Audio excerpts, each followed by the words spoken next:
Wanted. Ambitious individual for leadership position. Be prepared for difficult application process and stressful work environment. Challenges, many. Rewards, numerous. Failure, possible. Your employer, the American people. The few chosen have been the presidents.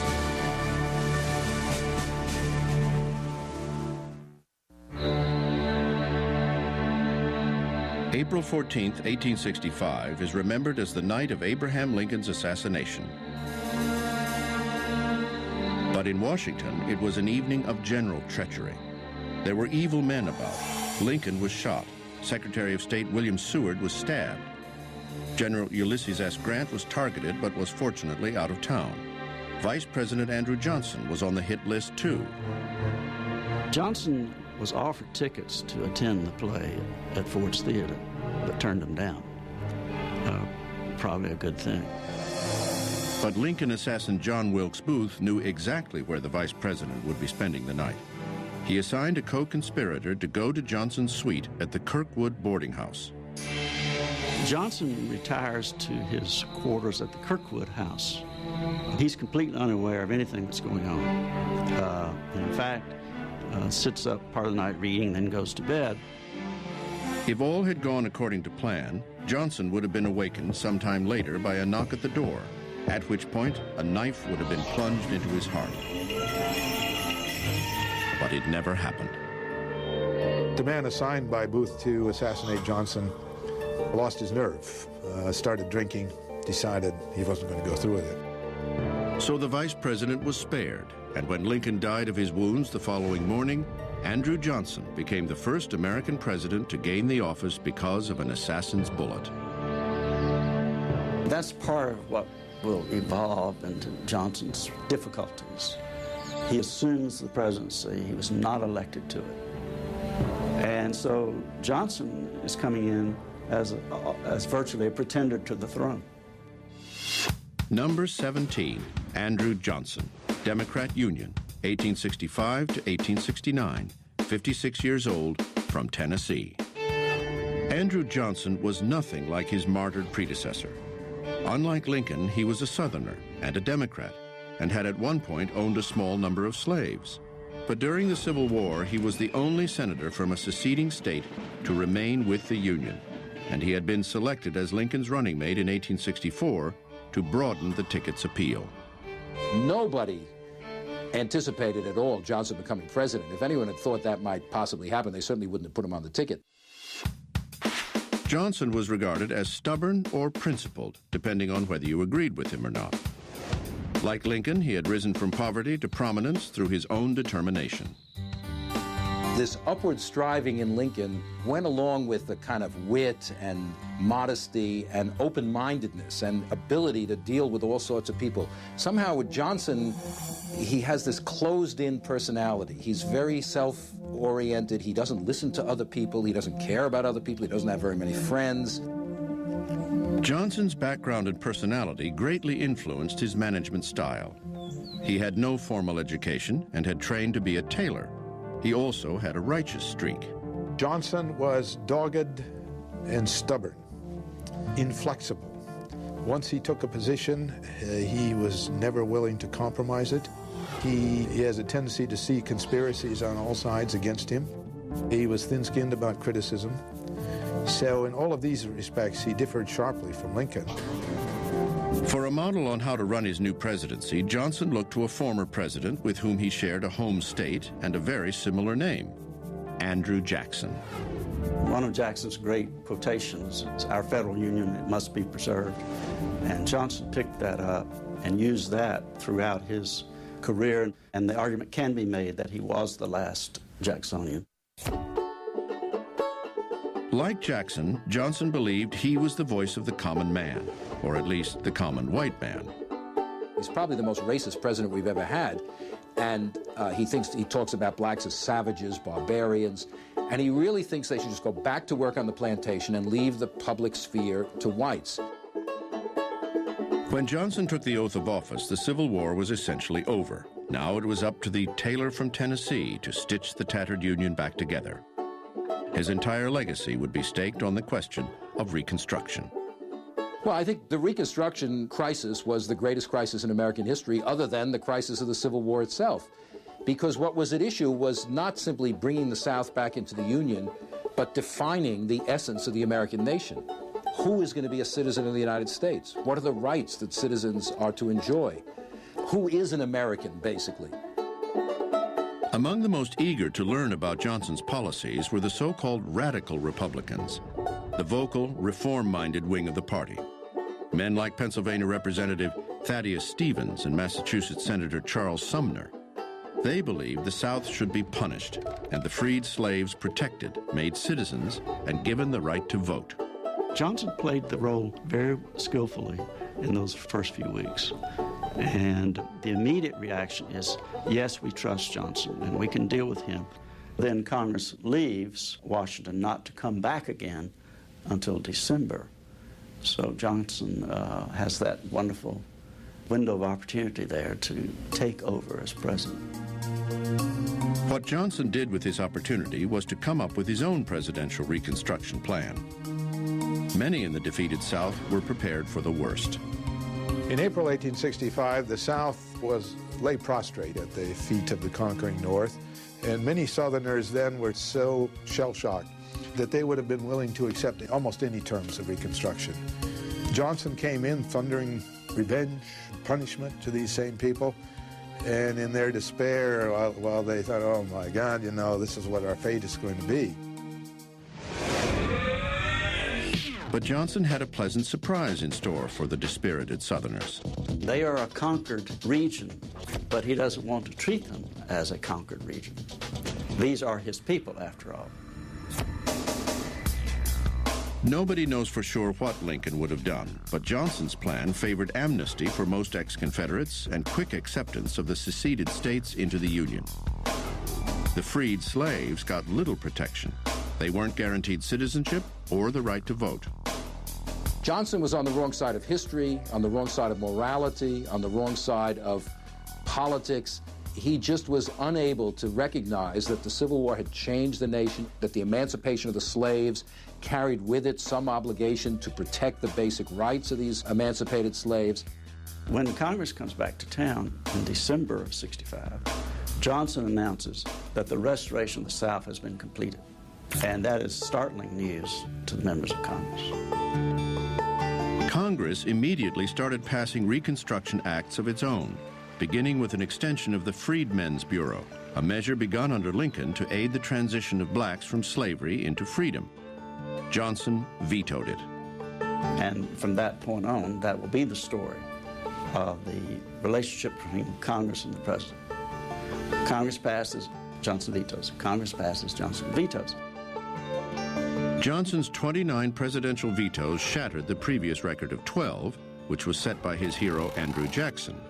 When you hitch your presidential leadership to the veto wagon, you're not going anywhere. And Johnson, stubborn and defiant that he was, refused to see that. Now it was Congress's turn to make history. Beginning with the Civil Rights Bill of 1866, they realized they had the votes to override Johnson's vetoes. Their record of overturning President Johnson 15 times still stands. Throughout 1866 and 1867, Congress hammered away at Johnson's authority.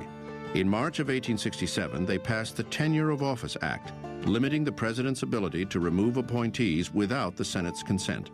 It was a trap, and Johnson couldn't resist the bait. He suspended and later dismissed his Secretary of War, a holdover from Lincoln's cabinet. Take no prisoners was his attitude. And of course, that inspired the other side to fight back in the same way, and that's why he was impeached. By violating the Tenure of Office Act, Johnson gave the radicals in Congress an excuse to get rid of him. Articles of impeachment were drafted. Opposition only made him more and more stubborn. He was unwilling to meet his critics halfway. He was unwilling to listen to criticism. So he just destroyed his own presidency. In February of 1868, the House of Representatives made an unprecedented move, voting to impeach the president. Their charges were flimsy at best and clearly politically motivated. Johnson's the target of a vast left-wing conspiracy. He thought the impeachment was an outrage. He said the people who are violating the Constitution, impeaching me for violating the Constitution, should be the other way around. A trial in the Senate would determine whether Johnson's misdeeds amounted to the high crimes and misdemeanors required by the Constitution to remove him from office. If 2/3 of the senators voted to convict him, the Johnson presidency would be over. Tickets to this trial were like getting tickets to the Super Bowl. No, they were scalped outside the Senate chambers. It was a matter of great entertainment. It was like a big athletic event. It was the social event in Washington. And the women and all their finery and the diplomats, everybody came to the Senate to see what was going to go on. It was a circus, just as it was in 1999. In the end, Johnson avoided conviction and removal from office by a single vote. Chastened by his run-in with Congress, Johnson passed the rest of his term quietly. After returning home to Tennessee, he would later become the only former president to be elected to the Senate. At the end of the day, you have to admit that he was no Abraham Lincoln. But who was? And Johnson lived with that shadow over him his entire tenure as president. I think Johnson, in a way, discredited the presidency. His intransigence helped empower Congress to take a greater and greater role in formulating major national policy. The troublesome relationship between Andrew Johnson and the Congress had a lasting impact on the executive office. For the next 30 years, a series of relatively weak presidents would occupy the White House. Andrew Johnson did not attend a single day of school. He taught himself how to read.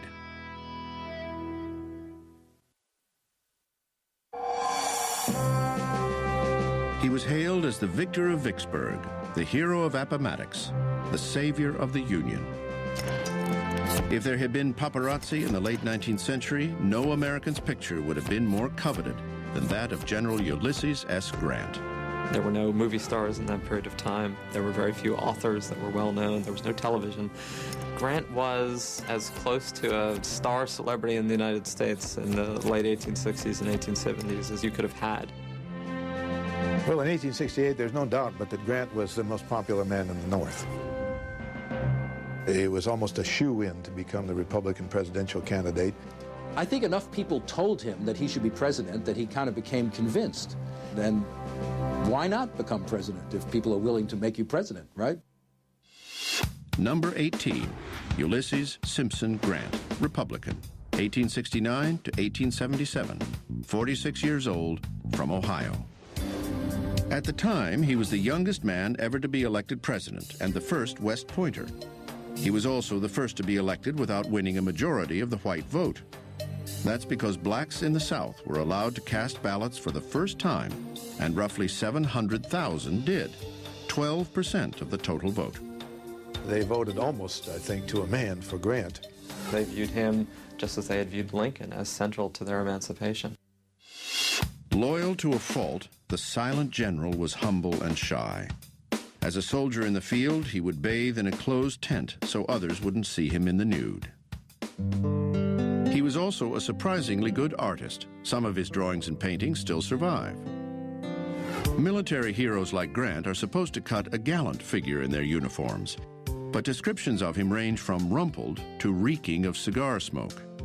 Grant certainly was not a gallant figure. In fact, he was short, looked a little bit dumpy because of the way he carried himself. Grant was pretty short and kind of schleppy, to use a modern phrase. He frequently had a cigar in his mouth, which made him look a little more disheveled. In addition to his smoking habit, 20 cigars a day, President Grant was an adrenaline junkie.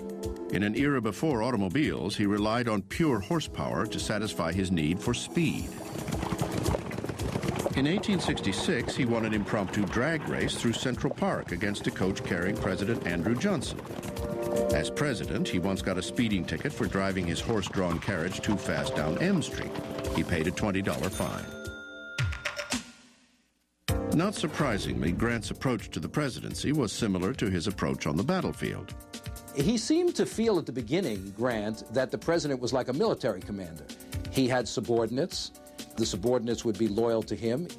He had a tendency, however, to appoint cronies, relatives of his wife, old buddies from the Army days, to positions of power in his administration, which they then, in many cases, proceeded to abuse.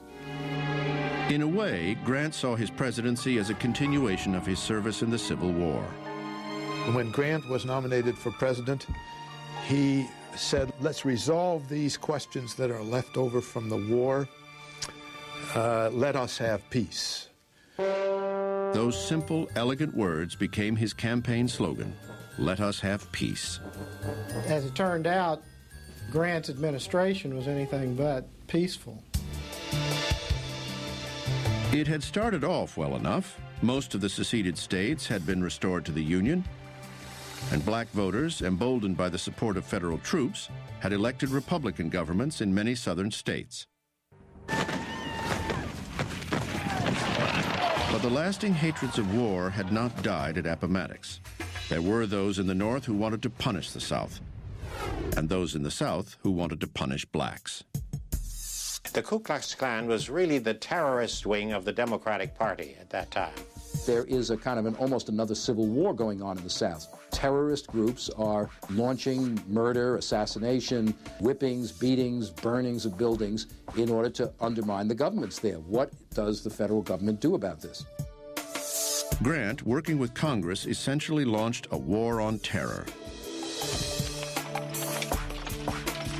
Using new powers granted to him by a series of anti-Klan laws, he sent federal troops to the hotbeds of violence in the South to round up Klansmen and even hold them without trial. Grant crushes the Klan. He succeeds. You can do that if you're willing to be pretty harsh.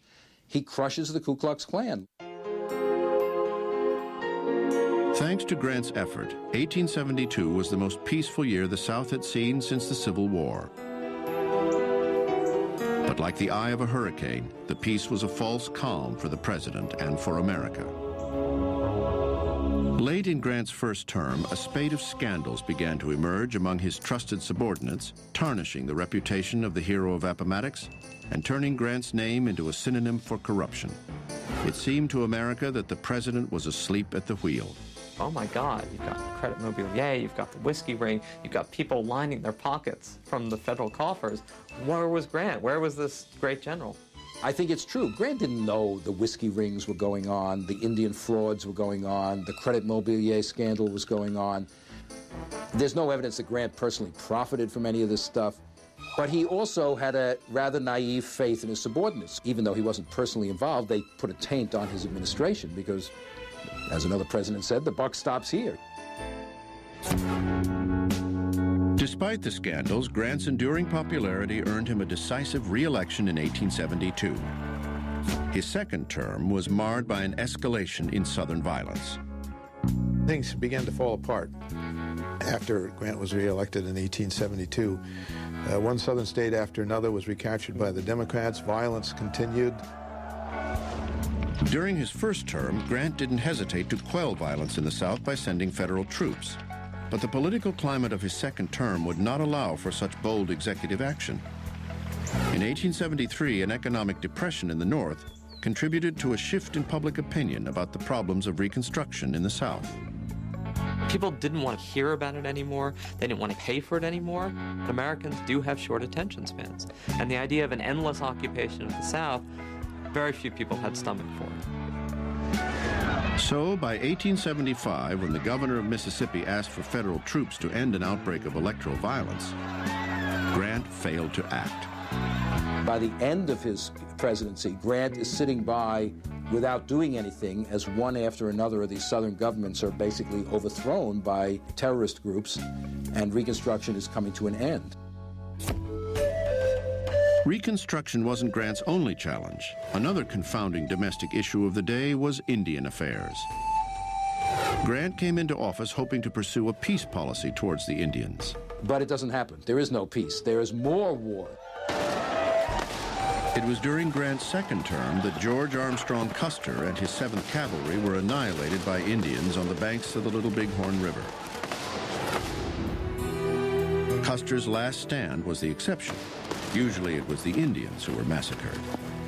Tragically, during his administration, conflict not only continued between the Army and the settlers in the West and the Indians, but actually intensified. In the end, President Grant is remembered more for his magnificent failures than his well-intentioned efforts.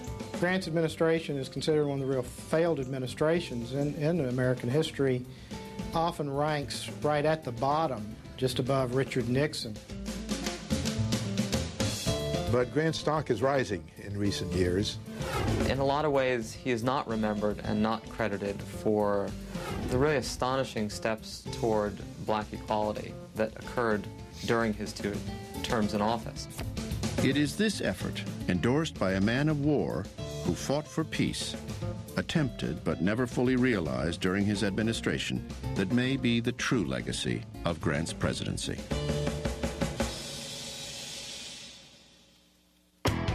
Ulysses Grant hated hunting, despised harsh treatment of animals, and the sight of blood made him physically ill.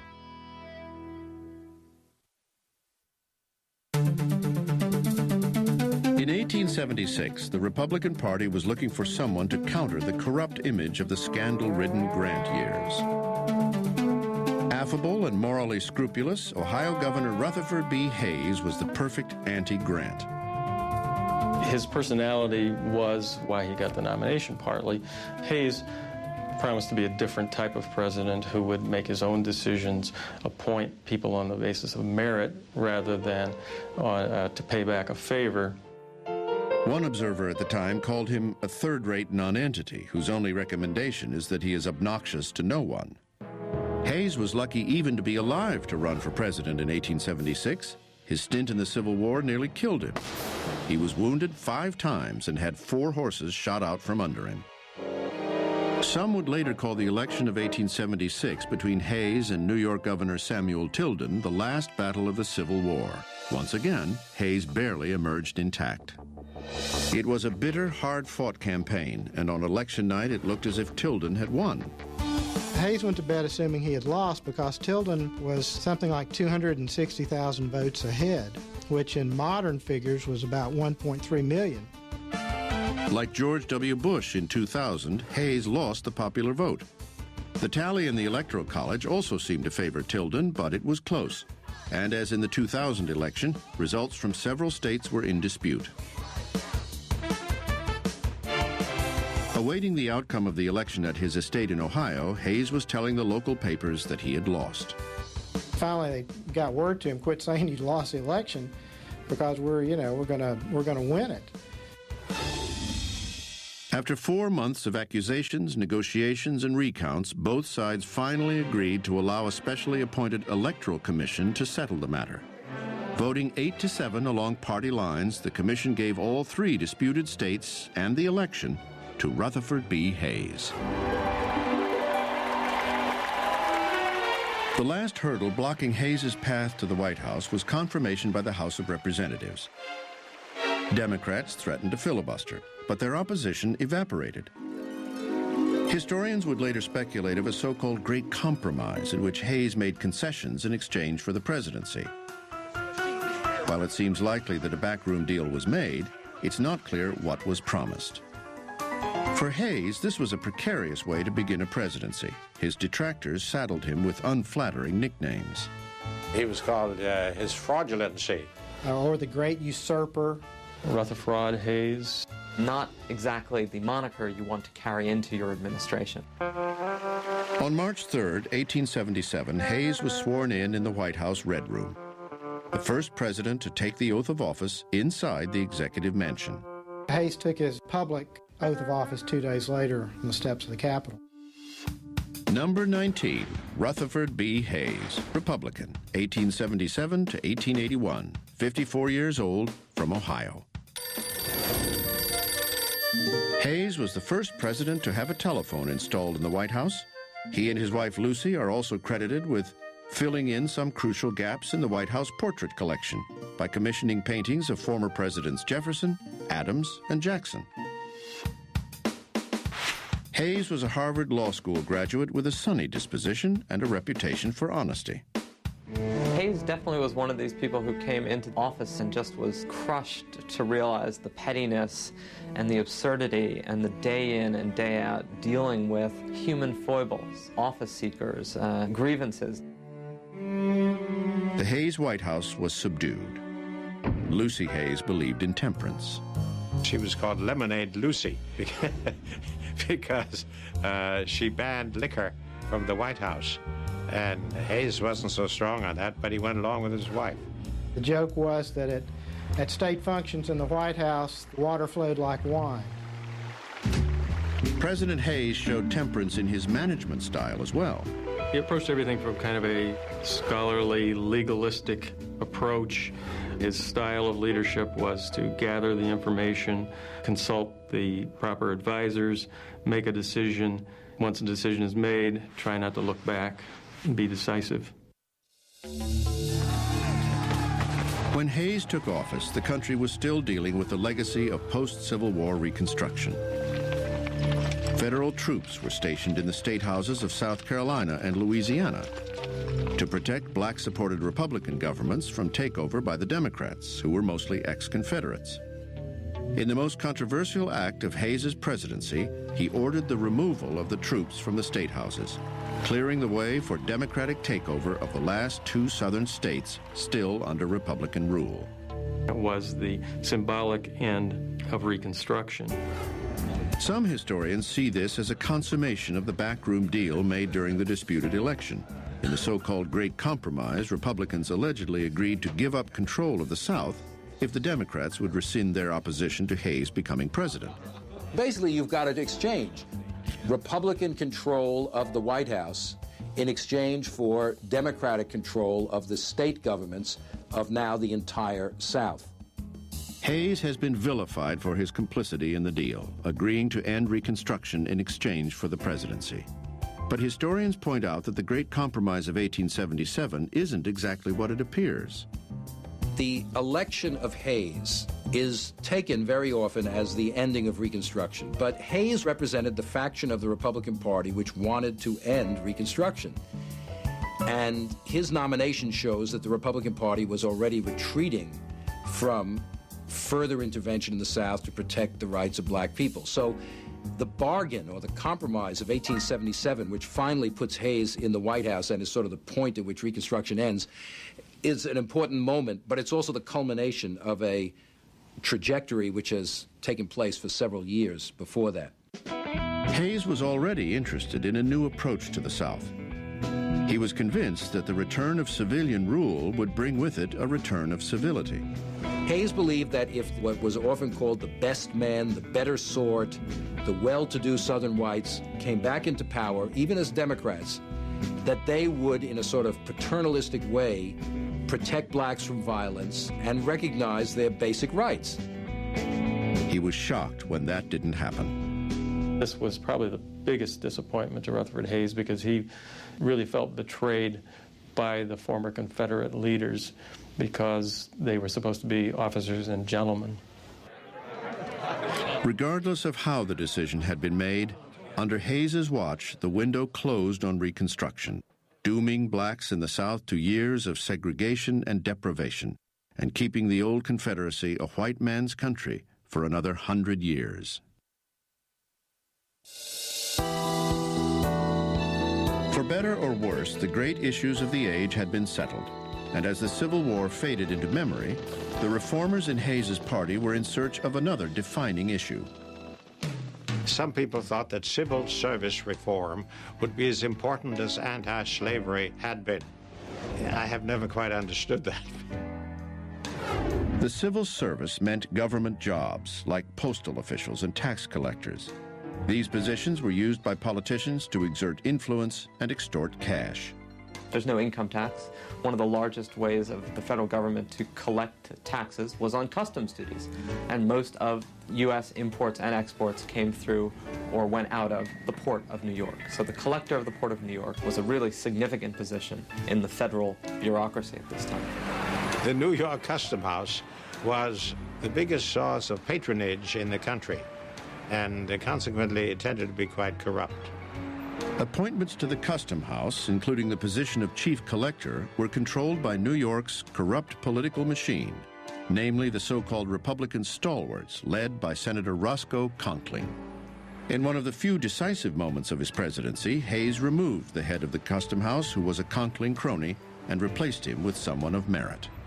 But the deposed crony would not have long to lick his wounds. His name? Chester A. Arthur, who, against all odds, would become president himself within 3 years. In the final year of his presidency, Hayes became the first sitting president to travel to the West Coast, a move he hoped would bring unity to the country.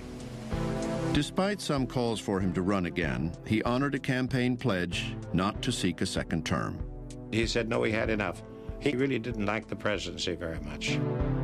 In his typical positive way, Hayes was quite proud of the accomplishments of his administration. He thought he was the best president since John Quincy Adams, with the exception of Lincoln. Hayes retired to his home in Fremont, Ohio, where he spent the last years of his life working tirelessly for education reform and civil rights for Black Americans.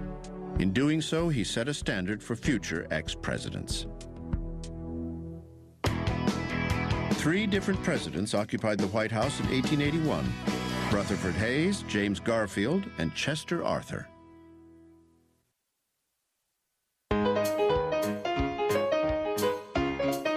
In 1880, Ulysses S. Grant wanted back in the game. Voters had forgiven the beloved general for the corruption of his first 2 terms, and his image had been rehabilitated by a triumphant world tour where he was greeted as a hero by everyone from diplomats to commoners. So he tried to get his party's nomination, but instead, another Ohio general, James Garfield, emerged at the Republican convention. It was he, not Grant, who won the nomination and then the presidency. Number 20, James A. Garfield, Republican, 1881, 49 years old, from Ohio. He was the first former college president and only preacher to hold the office. And he was the last person to move directly from the House of Representatives to the White House. Garfield was a large, outgoing man. He was well-read and not bored at all by the intricacies of policymaking. He's what today you would call a policy wonk. He was someone who would take an issue, for instance, like the tariff, and fill notebooks with detailed calculations about how the tariff works and how different industries work. He's someone who, in the summer of 1880, at least 4 times he would skip away from sessions of the House of Representatives to go watch baseball, professional baseball being played on the Washington Mall. As a politician, Garfield was known to be a bit of a waffler. It was something of a weakness that he proved to be not very decisive. He didn't seem to want to ruffle any feathers. He tried to make everyone happy, and in effect, he made no one happy. Garfield's first job as president was to dole out political appointments. It was a notoriously corrupt process. But the scandals among Ulysses Grant's appointees, who were mostly his cronies, had contributed to an outcry for merit-based appointments. This issue of civil service reform had been left at Garfield's doorstep, and he decided to challenge the old system by taking on powerful New York Senator Roscoe Conkling over who should be appointed chief collector of the Port of New York. Conkling had traditionally filled this important civil service post with his own cronies. Now, as an analogy, imagine today, for instance, that the senator from the state of Virginia would point to the fact that the Pentagon is on the Virginia side of the Potomac River. Therefore, he should have control of who is the Secretary of Defense and all of his staff. It was that kind of claim, which at the time was actually very common. Garfield decided to challenge this political tradition by appointing a rival of Conkling's to be chief collector. It was a risky move for the new president. But despite a firestorm of opposition, Garfield held firm, and Conkling ended up resigning from the Senate in protest. Garfield wins, which surprised a lot of people. That was the beginning of the end of Conkling's machine and the old spoil system. Of course, Garfield didn't live long enough to see all the fruits of that victory. The series of events that would lead to the untimely death of President Garfield began in the early days of his presidency. When Garfield moved into the White House in his first days as president, he was barraged by questions of patronage and appointments. The White House itself was a very open forum. Anyone could walk in. There was no Secret Service protection at the time. Every day, Garfield would visit with office seekers. And while Garfield tried to limit himself to picking the office heads or the major positions, he couldn't avoid being barraged by the legions of job seekers. One of these job seekers was a man named Charles Guiteau. He was a strange fellow who had spent the campaign season of 1880 hanging around Republican Party headquarters in New York, and now felt he was owed a diplomatic appointment by the Garfield administration. He identified himself strongly with a faction of the party called the Stalwarts, which included Senator Conkling and Garfield's vice president, Chester A. Arthur. Yeah, he had at one point shook Arthur's hand and at another point made his way into Garfield's waiting area in the White House. But he was seen as somewhat of a joke. Upset that the Garfield administration ignored his requests for a diplomatic appointment, angry at Garfield's slight to Conkling, and believing he had a calling from God, Guiteau set out to remove the president. On July 2, 1881, Guiteau stalked Garfield to the Baltimore and Potomac Railroad station in Washington and shot him twice. One bullet grazed the president's arm, the other lodged in his torso. As the police hauled Guiteau away, he declared, "I did it. I will go to jail. I am a stalwart, and Arthur will be president." Charles Guiteau has earned the everlasting moniker of a disappointed office seeker, sometimes a disgruntled office seeker. But Charles Guiteau is not a disgruntled or disappointed office seeker. He's insane. Garfield didn't die right away. As he lingered, the assassin's bullet still in his body, every change in his condition was telegraphed across the country. Sometimes he would improve and almost look like he would recover. But during that period, the nation really rallied to support the president, and he had far greater popularity after he was shot than before. We know now that Garfield may well have been killed by his own doctors or the efforts of his doctors to save him. They would stick instruments and fingers up into Garfield's back. The medical care was atrocious, even for that era. In August, Garfield wrote a letter to his mother back in Ohio, telling her not to worry. "It is true I am still weak and on my back," he wrote, "but I am gaining every day and need only time and patience to bring me through." On September 19th, 79 days after being shot and only 6 months after taking office, the president died.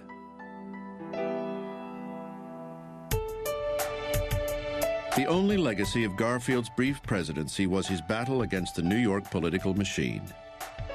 The real accomplishment of Garfield in the end, had he lived to build on it, was that he in fact took a stand against that system. He in fact finally said no to the most powerful boss of his time on a question of patronage and made it stick.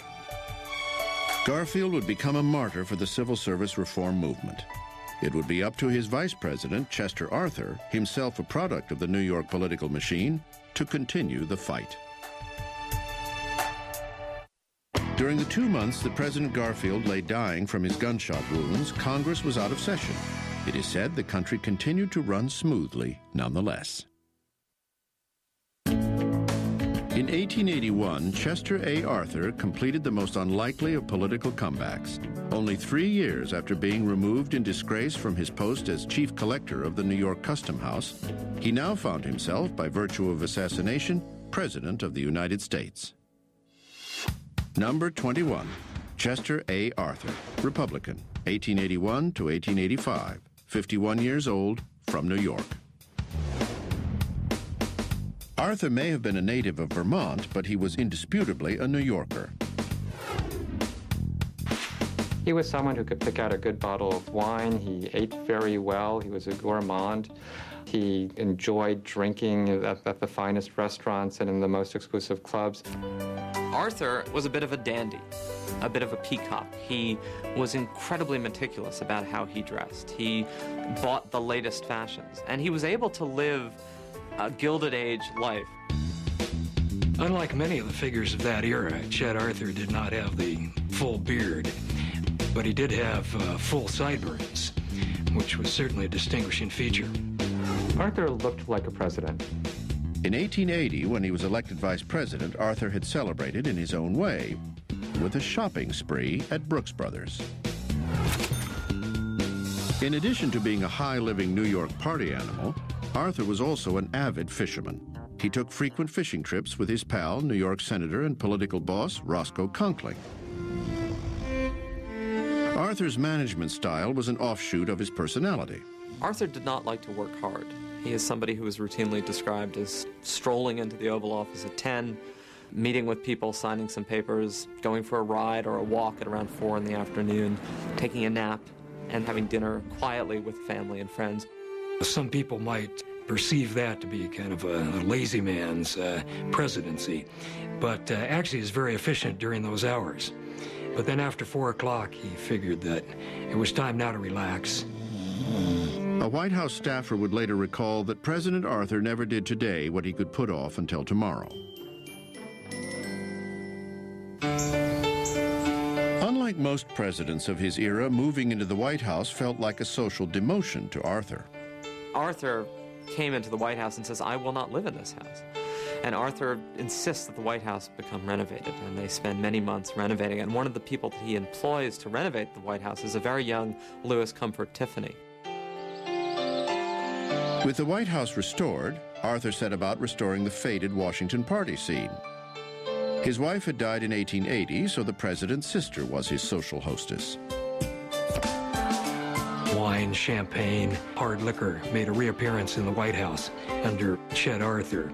And he brings that style to the White House.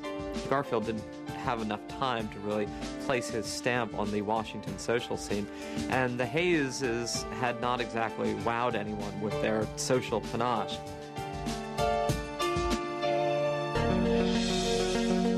A product of the corrupt New York machine, Arthur knew that he had to convince the country he was more than just a political hack. To do this, he would have to make a painful break with his old faction and its leader, his dear friend, Roscoe Conkling. Much to the chagrin of Conkling and his faction, Chet Arthur really became a reformer, one of the great ironies in American presidential history. The man who was a product of the spoil system of New York fought against it. It is the Nixon going to China syndrome. Usually the representative of the old system is in the best position to change that system. In 1883, Arthur signed the Pendleton Act, which was the first strong piece of civil service reform legislation. As one former colleague from New York observed, he is no longer Chet Arthur, he is the president. The other important achievement of the Arthur administration was a much-needed upgrading of the United States Navy. The Navy by this point was considered to be an international joke. It had maybe 3 ships capable of standing up against the modern navies of the world. And the president took some action and began the building of a modern fleet of steel ships with rifled guns on their decks. So the only way you fight the Spanish-American War in 1898 is by having a navy that had been based on foundations established by Arthur in 1882 and 1883. Having risen to the presidency through assassination, Arthur would never get the opportunity to win his own term. Denied the party's nomination in 1884, he died 2 years later from a kidney ailment that he had secretly battled throughout his administration. Arthur ends up being a much better president than most people had expected him to be. He was a competent president in a time when competency was really all that most people either expected or wanted from the presidency. Only 20 years removed from the Civil War, it was remarkable how much the presidency had changed.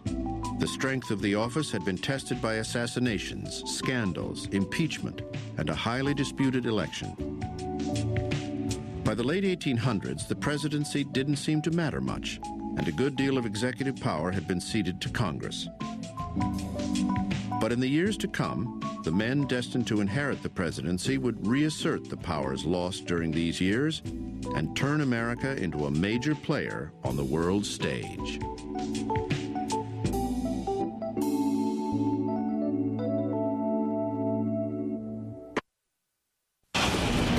This is Mother Nature out of control.